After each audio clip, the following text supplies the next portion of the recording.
under settings, click on convenience tools. Under convenience tools, you will have a option called as navigation buttons. Here you can see that by default these virtual buttons are enabled, and also you have the option to change the layout of these virtual buttons. You can change the back button from right to left. By default it is on the right side. If you want the back button on the left side, you can simply select this option. And also there is the option to auto hide the virtual buttons also. In this video I want to get rid of these virtual buttons and I want to use the full screen gestures.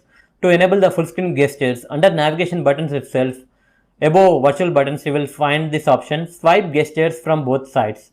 Once you enable full screen gestures, virtual buttons are gone. Now to go back to the home screen, you need to swipe up like this, it will go back to the home screen. And if you want to view the multitasking or recent task, you need to swipe up and hold. Here you can see that, you can see the multitasking window. Here you can see that I am in the settings menu. If you want to go back, you need to either swipe from the left side or from the right side. Here you can see that I am swiping from the right. It is going back. If you want to go back to the home screen, you need to simply swipe up from the middle. It will go back to the home screen.